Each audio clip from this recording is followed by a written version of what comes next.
Hi, I'm Dr. Michelle Stafford here at World of Smiles Pediatric Dentistry with our podcast, Mixed Dentition, and I'm here today with Spencer from Play.Fit.Fun. So, Spencer, tell me a little bit about yourself and your business. Well, about myself personally is I grew up locally and went to Wilson High School, so I'm a Southwest Portland guy, not far from Beaverton. Nice. I've got 3 kids, a 21-year-old and a 19-year-old down at University of Oregon, and a 15-year-old who's a freshman at Southridge High School. Married to my wife for over 20 years. She's from Chicago, and I live in Beaverton now. Nice. And I run my company that I founded back in 2012, Play.Fit.Fun. Oh, that's great. And tell us more about Play.Fit.Fun. So Play.Fit.Fun started when I was ending my initial career, which was in the radio business. I was in marketing and sales and things like that. And I started a promotion that was kind of a traveling field day, all designed to get kids active and moving. And I'd been coaching my kids in sports, and I was just watching kids just change in regards to how they moved, or most especially how they didn't move. Right. Just because of technology, and we were becoming a very static society.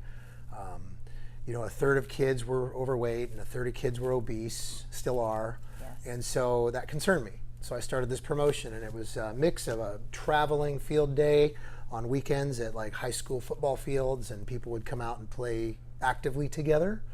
And we would bring in PE teachers and high school sports coaches and athletic directors to record public service announcements that we would also run on the radio. Oh, that's great. And a PE teacher mentioned to me an idea that he had once had before he got his PE teaching job, but it was more of a daycare, and we didn't want to be in the daycare business. So it just kind of lit a spark with me, and we started Play.Fit.Fun, which is what we call a kids action organization. And our mission is to get kids active, moving, playing actively. I was at Montclair Elementary School this morning. We have 2 schools. Rather than an after-school program, we have 2 schools that are before school. So it's kind of like me and you going to the gym before school or before work, and working out, going for a run or something, and then wow, we're ready to work all day. That. Yeah, I love that. And so we worked with about 20 kids this morning, and it's kind of like, we call it PE bumped into field day and then got put into a blender with team building. So we don't do regular sports. It's a lot of your favorite PE games, and sometimes our own little evil twists that the kids love. And sometimes we literally plagiarize other PE teachers, and we share ideas, and they like what we do and we like what they do, and we kind of help each other out with our mission, getting kids active, trying new things, engaging each other socially, because we don't use technology. They have to literally find a partner, work with them, play with them. There's none of this stuff going on. That's great. Yeah, so after school programs, camps. Last Friday there was no school in Beaverton, so we ran a camp that day and had 60 kindergarten through 6th graders there, and then a whole bunch of high school kids locally from Beaverton volunteering to coach them. And apart from that, we also donate a lot of our time to special needs groups like autism or kids with Down syndrome, and they get kind of lost in the shuffle of activity and sports and things like that. And low-income and homeless kids we like to donate our time to as well. Oh, that's great. It's fun. It's really, if you would have told me a long time ago that I would be playing the rest of my life, apart from obviously the rigors of running your own business, and I would have told you you're crazy, but I'm really in a special place right now. I love what I do. Yeah, I love what you do too. I think it's so important to get kids outside and active and away from screens, but also just socially interacting. So important to build those skills from a young age, and I really appreciate what you do. So thank you. And the social skills, when people look at what we do, if they get on our website or our Facebook page and they see the pictures or the videos, if they come and watch one of our classes, you see the physical right there. It's easy to spot. Like if a parent wants to sign their kid up and they come and watch us first, they see the physical. They see the throwing games or the tag games or even dodgeball games or something that we might be playing.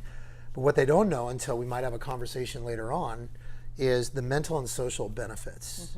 The neurotransmitters that are released when you're physically active are so powerful in terms of chance taking and brain function, confidence, positive attitudes, suppressing negative thoughts, things like that are awesome.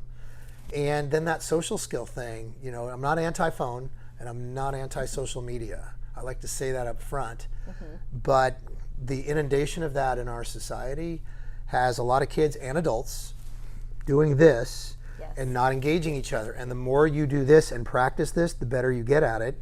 But it's not good for you anywhere, socially, mentally, physically, anything. And then when you actually go to practice social etiquette, you are not very good at it anymore. Our social graces have kind of, gone this way.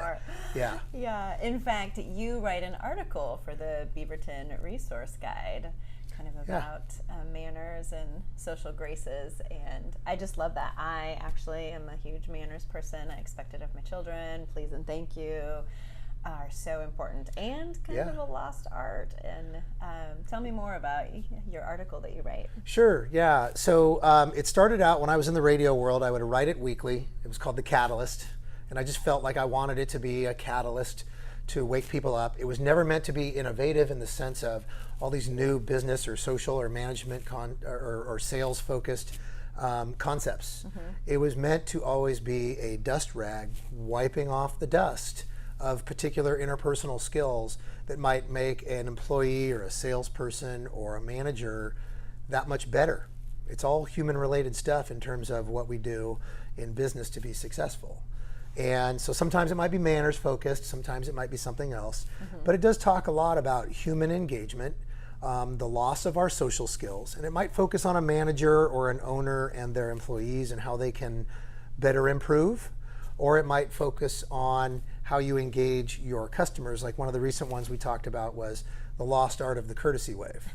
Did you see that one? Yeah. It was just basically me watching people that I would let in traffic or let go in my turn, and then they go and they might be on the phone or they might be busy, and there's none of that in the mirror, this, or out the window, that.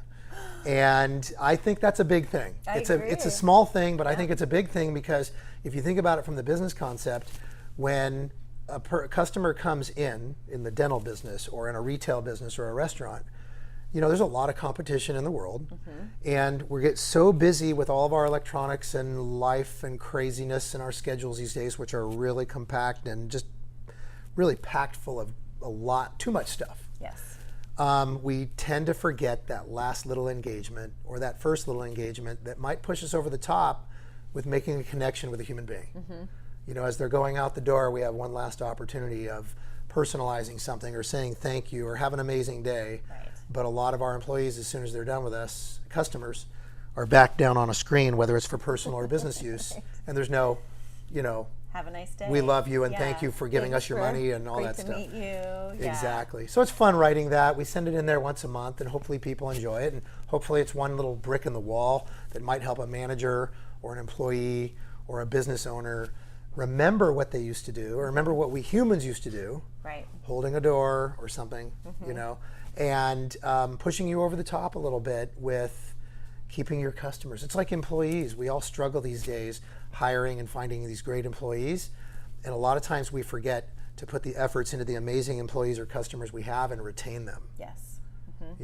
And there's a lot to be said for appreciation in the workforce, and just sometimes it's just a matter of saying thank you for coming today, or hey, today was a hard day. I really appreciate how hard you worked, and I couldn't agree more that appreciation and that gratefulness and just that little it's an acknowledgement thing. A little wave. I like it. Everybody likes to be acknowledged. If you acknowledge and thank someone for going out of their way to do business with you, or if they ran a special errand and you can just be done with it, or you could send them a thank you note, a thank you email, a thank you text, or something, and acknowledge the extra effort they put in, or the simple effort of walking through your door and choosing you. Right. They chose you. Out of all, in your case, of all the dentists in the world, and there's a lot of you guys, if they chose you, that's a big deal. Yes. That's a huge deal. But I feel like sometimes we forget that, and I don't think we take it for granted. I mean, maybe some do, but I think generally we don't. We just forget that last little exclamation mark that we can put on the beginning of a relationship, or saving one before they just go look at another shiny bauble somewhere else or something like that. Yeah. Well, thank you for that. I really appreciate your article, and good. Thank you. Just making that difference. I mean, holding the door open for someone. I always wave at people when I'm driving, and sometimes my kids and I both wave. We all wave. I still fear the wrath of my mother. My mom raised my sister and I after our dad passed away when we were 7 back in the late 70s, and she was a strong woman, and she took over a family business, paid a mortgage, raised 2 kids on her own, and I like to say she ruled with a belt and a wooden spoon. And that was before those types of things would have been ruled evil in today's world. That was just basic corporal punishment back in the day. But she was a very loving mom, and she raised us with manners and right ways and wrong ways and things like that. So I still fear misstepping and having like a lightning bolt come out of the sky and land right next to me as a warning or something like that. So I know what's right, but I also still try and please my mom every day, you know? That's okay, I think. Yeah. Well, thanks for coming on our podcast, Spencer. It's a great service. Thanks for doing it. All right, well, thank you for all who joined in today, and have a